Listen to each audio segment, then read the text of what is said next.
So there's evidence that they may actually be helpful for weight loss. Why? Because if you have cravings for sweet foods, sweet beverages, and you don't have something to curb those cravings, you're likely going to have those foods. So you're going to have a higher caloric intake. It's going to be much more difficult to lose weight, right? Whereas having a diet soda might help curb your cravings for things that have a ton of sugar, which can be high in calories. And that doesn't mean that sugar is inherently bad either. Again, it's all dose dependent.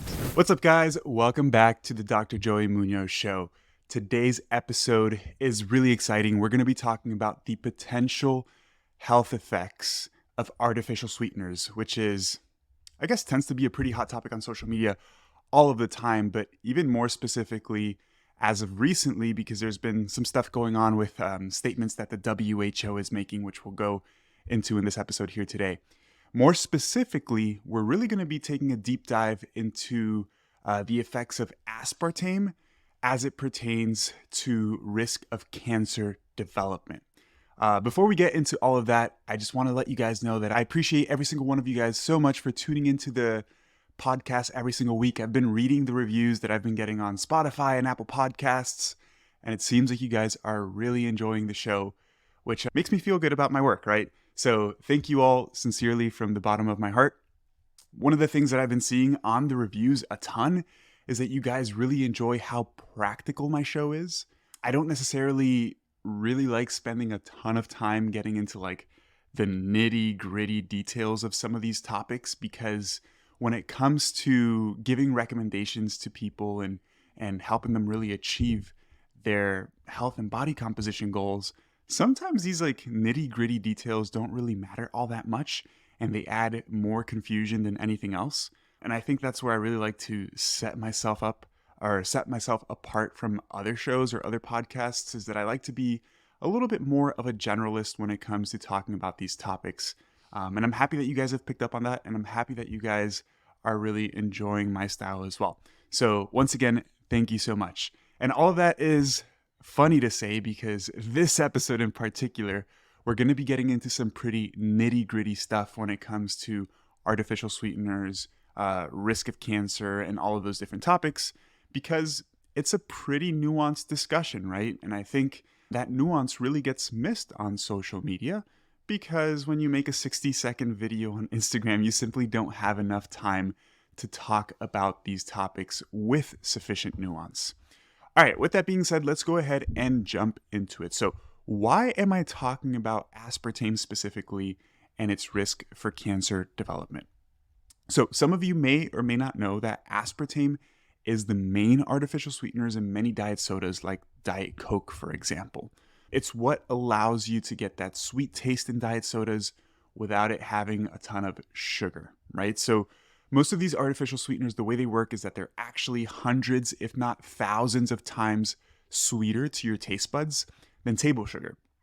So you can achieve a similar sweetness with a significantly smaller quantity of these sweeteners, right? Now, there's a whole host of claims being made that it causes cancer, it causes, gut disturbances and issues with this and issues with that. And the truth is that a lot of these claims aren't rooted in hardcore scientific evidence. And the reason we're talking about aspartame and cancer specifically is because there's been a whole, it's been a really hot topic on social media. I'm not sure if you guys follow all of this stuff on social media, but recently the IARC, which is the International Agency for Research on Cancer, which is essentially a branch of the WHO, the World Health Organization, classified aspartame as a class 2B carcinogen, okay? So that means that it is possibly carcinogenic, okay? And people have taken that and just all over social media saying, this is why you shouldn't have diet soda, it causes cancer, I told you it's bad, etc. And they don't really even understand what that classification even means, right? And then as of today, and I'm recording this, I think it's July 14th today, yeah. So the WHO has different branches that focus on slightly different things, right? So the IARC really investigates the possible carcinogenic effects of different compounds. And there's another branch of the WHO known as the Joint Expert Committee on Food Additives, and they really investigate the different health effects of different food additives, which includes artificial sweeteners, right? And they just concluded that aspartame specifically is safe within a certain dose, right? And that dose is determined at 40 milligrams per kilogram of body weight per day. And we'll talk about what all of this means. So there's a ton of confusion here, right? The IARC is saying that it's possibly carcinogenic. The other branch of the WHO is saying that it's perfectly healthy and fine within a certain amount. So it obviously creates a lot of confusion within the general population, and people don't really know what's true, what's not, or it's not even what's true or what's not. It's like what the nuance of these classifications are and how to actually understand this information. Okay, so let's first talk about the IARC's classification. So what does the IARC do? Essentially, the IARC is a committee of experts on cancer research, and they determine whether different compounds or different things may be carcinogenic to humans, okay? And they rank these substances in 4 different categories. You have group 1, which is, the thing is carcinogenic, right? There's sufficient human evidence to suggest that the particular compound is carcinogenic, okay? Then we have group 2A, which is probably carcinogenic, which means that there's strong evidence suggesting that the substance may be potentially carcinogenic in humans, although the available data may be somewhat limited. There is class 2B, which means possibly carcinogenic. This is where aspartame has been categorized as, which means that there's some evidence indicating that the substance may be carcinogenic, but it's definitely not strong evidence. It's definitely not strong evidence in humans for sure. And there's some limited evidence in animal studies, right? And then we have the weakest classification, which is group 3, which is not classifiable, which means that there's just insufficient evidence currently to suggest that the particular compound is carcinogenic. All right, so as I mentioned, aspartame is being classified as a possible carcinogen, which means that there isn't strong evidence in humans to suggest that the compound causes cancer, that aspartame causes cancer. Now again, the issue is that people take these statements and they run with it and they extrapolate what it means without really reading into the definition of these different classifications. And they go on social media and say aspartame causes cancer, and it causes a ton of fear, and people start saying that they need to avoid this, avoid that, when in reality that's not what it means, right? So let's take a couple minutes here to discuss what does that classification actually mean? What are some of the limitations of the IARC's recommendations and so forth? So first and foremost, the evidence on aspartame consumption does not imply causation, okay? Again, possibly carcinogenic means that there's limited evidence in humans specifically. When we're going to assess the results or the effects of a particular compound in humans, we need to make sure that the evidence that we have, the scientific research available, is conducted in humans, right? Makes common sense. The thing is that most of the research on aspartame is not conducted in humans, and most of the evidence used to classify aspartame as a group 2B carcinogen is based off of non-human data. Okay, so first off, that's the main issue. These classifications are being based off of mainly animal studies. That doesn't disqualify it altogether. We'll talk a little bit more about that in a second. But on top of that, and more importantly, it does not take into account the dose, which may be harmful, okay? It's simply, the IARC is simply looking at a compound and saying, could it potentially cause cancer, right? And we know that pretty much anything can be very harmful depending on the dose. So that's the number one issue with these classifications, is that they do not take into account the dose of these substances. For example, some of the compounds or some of the things that are classified as carcinogenic or as possibly more carcinogenic than aspartame by the IARC are things like red meat consumption, things like use of an iPhone, right? A mobile device. And obviously, like, we all use our phone day to day. We all consume red meat every once in a while, some of us more than others. And to say that those things cause cancer does not paint the entire picture, because you have to talk about the dose, right? How much red meat do you have to eat? How much aspartame do you have to consume? How long do you have to be on your phone, or does your phone have to be on you or in contact with you, or like all of these different variables that simply are not taken into account when the IARC is classifying some of these substances as carcinogenic or not. Are you tired of spending countless hours grocery shopping, cooking, and preparing your meals? I get it. Time is precious, and that's where Icon Meals comes into play.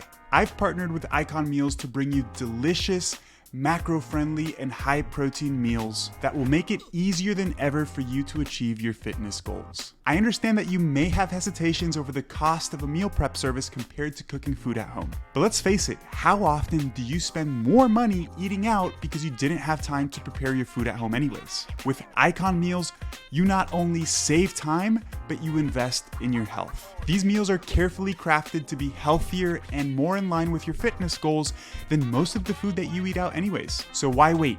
Visit iconmeals.com and explore their wide array of mouth-watering meals. And as a special bonus for listening to this podcast, use code Joseph10 at checkout for a special discount off of your order. By the way, you can find all of the necessary links in the description of this podcast. Don't let time be a barrier to your success. Choose Icon Meals and fuel your journey towards a healthier, fitter you.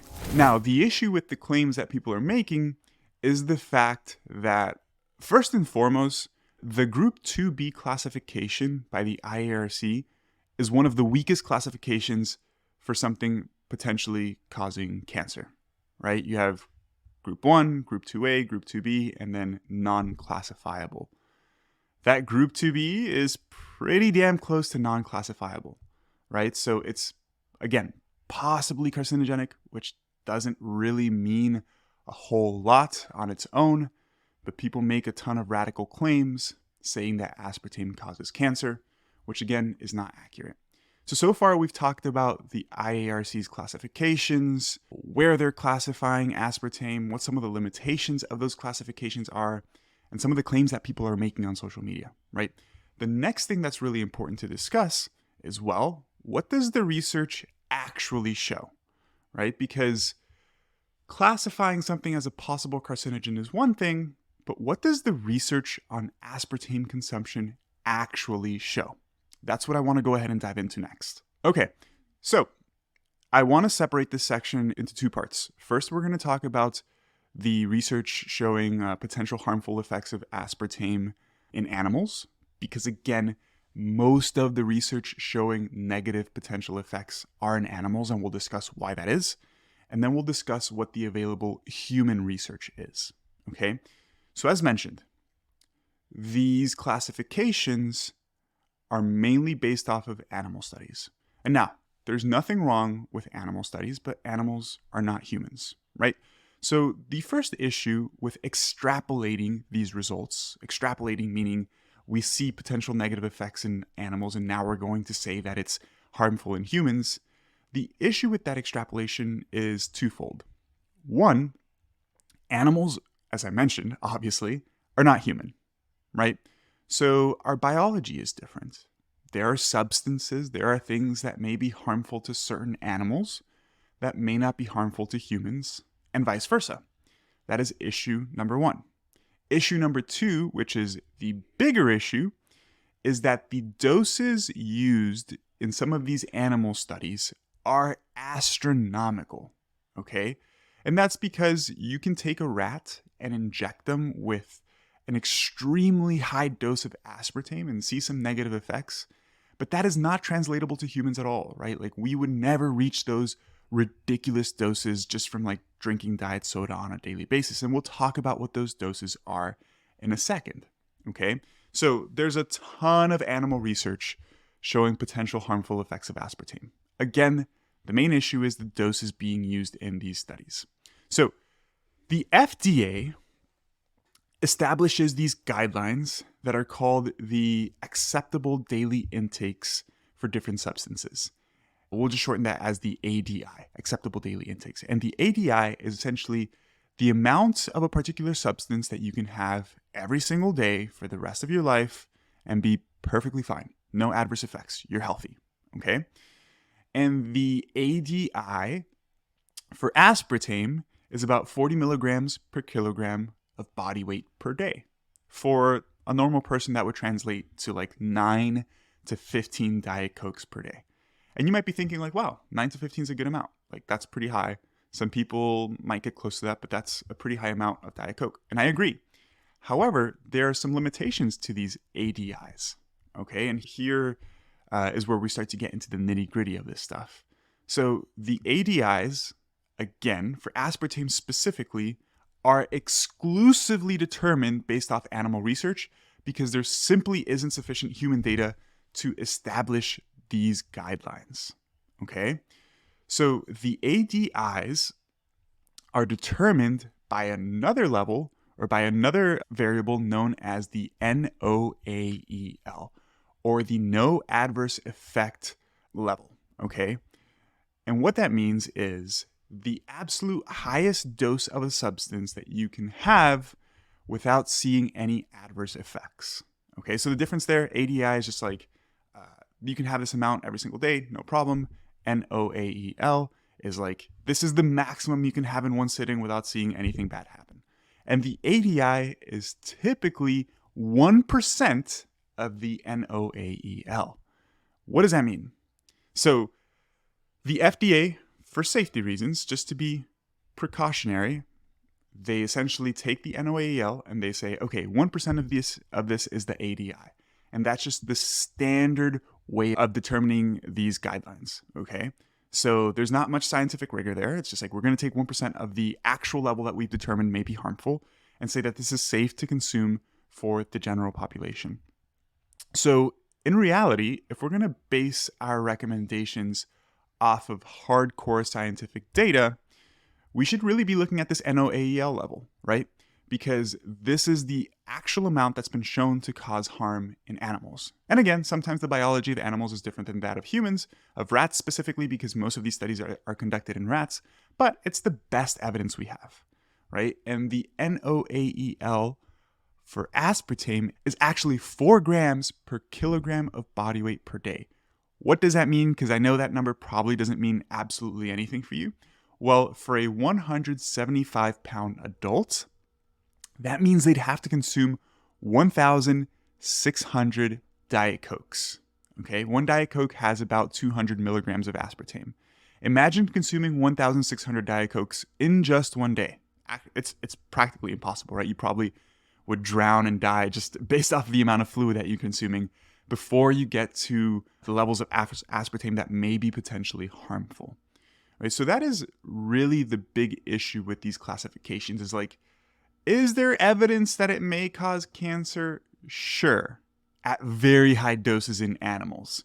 And that second part of the argument is the part that's missed when people talk about these things on social media. That's the part that's missed when the IARC makes their recommendations or establishes their guidelines saying that aspartame is a possible carcinogen. So it's really important to discuss these things in detail so people understand what's actually going on here, okay? So yes, aspartame can be harmful if you have a ridiculous amount of it, which most people don't even come close to. So that is the evidence in animals, right? No doubt, aspartame can cause cancer in animals if you inject them with stupid high doses of aspartame. Now, what does the research actually show in humans, which is what we should be caring about? Okay, so as I've mentioned now a couple of times, the human data is limited, and not only is it limited, results are mixed. Okay, first off, all of the human data is associative. It is not causal. Okay, correlation does not mean causation. Essentially, what that means is that they take large groups of individuals and they essentially look at how much diet soda do you have, or how much aspartame do you consume, and do you have a higher risk of cancer, right? So there's one study by Debras et al. That's the group of researchers that conducted this study. And they looked at the dietary patterns of over 100,000 French adults, okay? And they showed that higher consumption of aspartame slightly increased the risk of cancer development. This is the one study that's been heavily relied on by the IARC to classify aspartame as a group 2B carcinogen, okay? Now, this is one study. There are several others that show the opposite results, and we'll talk about that in a second. But the thing is that these associative studies have many limitations, and we simply cannot imply causation based off of some of these associative studies. Okay, so first and foremost, there's the possibility of confounding variables. What does that mean? Well, there could be other things that people are doing, people that consume high amounts of aspartame, that may be the reason why they have a higher risk of cancer. For example, these could be different lifestyle factors. These can be different health-related factors, right? It might be that people that consume more aspartame also, for some reason, smoke more, right? And they're not looking at the relationship between smoking and cancer. They're simply looking at aspartame and cancer. But since people that consume more aspartame might smoke more, we know that smoking increases the risk of cancer, and that's why we might be seeing this relationship, right? So there's a ton of different lifestyle factors, different dietary factors that simply aren't accounted for in these studies, right? It might be that people that consume more aspartame tend to be more overweight, more sedentary, smoke more, drink more alcohol, etc., and therefore they have a higher risk of cancer, but that doesn't mean that it's because of the aspartame, right? There's also the possibility of what's called reverse causality. So when we see some of these associations, we immediately think aspartame is causing an increased risk of cancer, but it could be the opposite, right? It could be that people who have a slightly higher risk of cancer, for whatever particular reason, extraneous variables, might be consuming more artificial sweeteners, right? So people who might be at a higher risk of cancer, for example, might be people who have diabetes, people who are obese, people who have cardiovascular disease, and for some reason, those people might be trying to consume more artificial sweeteners because they're trying to avoid sugar, and thus the relationship exists between artificial sweetener consumption and cancer, but that doesn't mean that it's the fault of the artificial sweetener. It might be quite the opposite. Hey guys, some of you may not know that I'm the scientific advisor for a supplement company called Outwork Nutrition. I help with the formulation of new products to help ensure that they're effective and backed by science. Unlike many other supplement companies out there, we don't rely on exaggerated claims or flashy marketing tactics. Instead, we let the science speak for itself. We take pride in formulating products that deliver real results, helping you achieve your fitness goals in a meaningful way. If you're in the market for supplements like protein powder, pre-workout, or recovery products, make sure to check us out at outworknutrition.com. And as a thank you for being an avid listener of this podcast, use code Joey for an exclusive discount at checkout. You can find the link to our website down in the description of this podcast episode. Remember, our goal is to empower you with science-backed supplements that truly make a difference. Choose Outwork Nutrition and elevate your fitness to new heights. So again, these things, I'm just throwing out random examples here of things that might be influencing these results, but it's the main reason why we cannot imply causation with a correlation-based study. We would need what are called randomized controlled clinical trials, where we take individuals and we purposefully give them a certain amount of aspartame and see if adverse effects happen, and that data simply just doesn't exist, right? So aside from this one study showing a slight increase in risk of cancer, there are plenty of other very large-scale studies showing no risk of cancer development in the general population, okay? For example, there's one study published by a group, Yan et al., published this year in 2003, and they published a meta-analysis with over 3 million participants. That's way more than 100,000 participants, okay? So I would quantify this evidence as substantially better than the evidence in the French population, right? Simply because there's a much larger sample size, so you're going to see more robust results, essentially. And what this study found is literally no relationship between aspartame consumption and cancer development. No relationship whatsoever, okay? There's another study by Palomar Cross et al. Published in 2022, and they also saw no association between aspartame consumption and risk of cancer development. Now, interestingly, and this is why I was mentioning the different confounding variables, and this is why I was bringing up this study specifically, interestingly, they did a sub-analysis in different populations, And when they looked at the association between aspartame consumption and cancer, specifically in people with diabetes, they did see a slightly higher risk of cancer development. Now, why could that be? Could it be that aspartame affects diabetics differently than it does healthy individuals? Maybe, but it's unlikely. What's more likely the case is that we know that people with diabetes are already at an increased risk for cancer development, okay? It's just that simple. People with diabetes have a higher risk of cancer.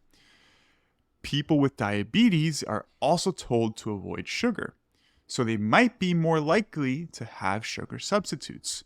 And so those that consume more aspartame may be at a slightly higher risk of cancer, but it's not because of the aspartame. It's likely because of their diabetes and the methods that they're trying to use to manage their diabetes by consuming more non-nutritive sweeteners, right? It's just the association exists, but it's likely because of the confounding variable of the fact that these individuals have diabetes. So hopefully you guys are following along so far. The majority of the associative data looking at the effects of aspartame on cancer development in human simply shows no association. And when you look at certain subgroups of individuals, there may be an association there. But those associations do not imply causation, and there are likely other variables like dietary factors, lifestyle factors, and even the possibility of reverse causality, like what came first, the chicken or the egg? Is it aspartame causing cancer? Is it people that have an increased risk of cancer consume more aspartame? And because of these variables, we simply cannot imply causation, okay? So if we look at the totality of evidence in humans, we would still come to the conclusion that aspartame is pretty damn safe, okay? So now the important stuff to talk about is, what does this mean for you? Now, when I talk about aspartame being safe on social media, inherently people always say or tell me, why would you be pushing artificial sweeteners? Why are you telling people that they should be drinking this processed junk? And that's not what I'm doing at all. I'm not advocating for artificial sweeteners. I'm not telling you that you should drink diet soda. What I am saying is that based off of the available evidence, we can't say that it's really harmful, okay?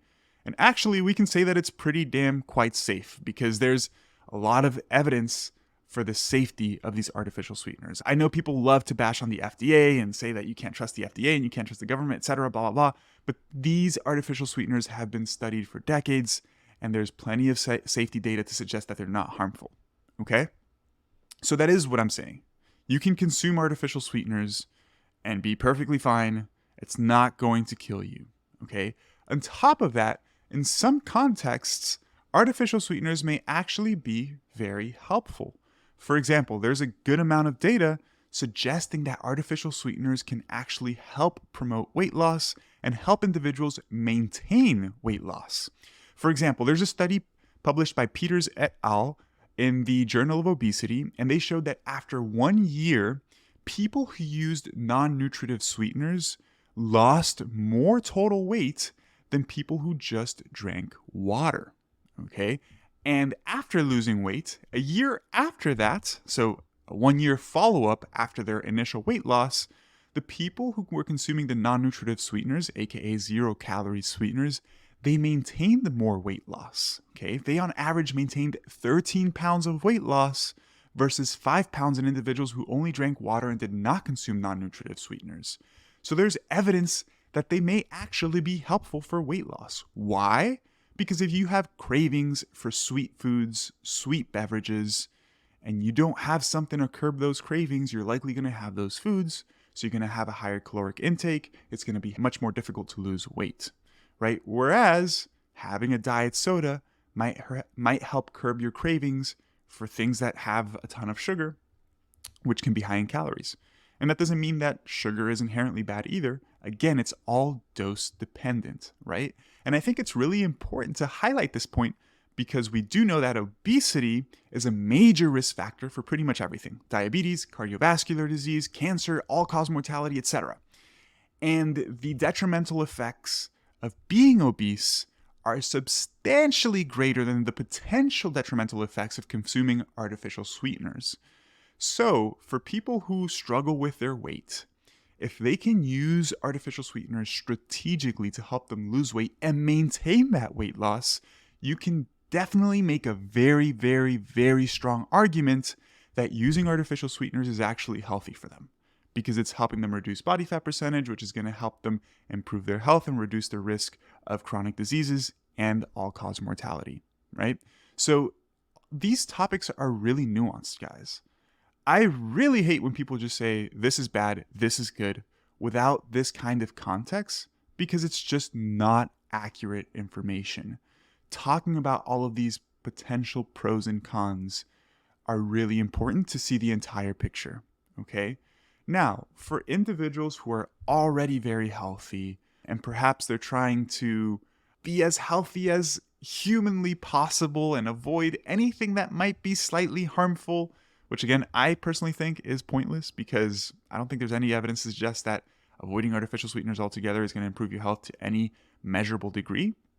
But for those people, if you want to avoid artificial sweeteners, sure, go ahead, be my guest. There's nothing wrong with avoiding them either, right?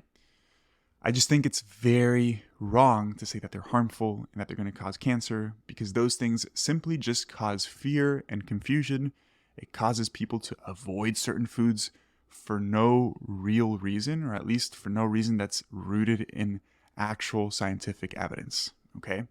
Whether you consume artificial sweeteners or not on a regular basis or every once in a while is a personal decision. And at the end of the day, everybody listening to this, I think, is an adult and you can make your own choices. But guys, please, if you listen to this episode and you were someone who thought that aspartame is really harmful, hopefully I've convinced you that it's not. And hopefully you won't tell other people that it is and that they should avoid it at all costs because it's simply not true. And again, for some people who struggle with their weight, who use artificial sweeteners strategically to help them actually achieve weight loss, they can be a very helpful tool. Anyways, guys, I'm going to go ahead and wrap this up. I've been talking about aspartame for quite some time now. Hopefully you guys enjoyed this episode. If you've listened this far, I would really, really appreciate if you take a second to rate the podcast on whatever app you're using, Spotify, Apple Podcasts, whatever it may be. Rate the podcast and please leave me a review. I love hearing from you guys. I love hearing what you enjoy from the podcast. I also really like reading your critiques. If there's something that you don't like, or if there's something that you'd like to see me improve, or if there's topics that you guys want to hear me talk about, leave that in the review section, okay? Appreciate you guys a ton. If you're listening on YouTube or watching on YouTube, I should say, subscribe to my channel so you don't miss any future episodes. And if you could, like this one, it helps me a ton. All right, everybody. Catch you guys next week. Peace.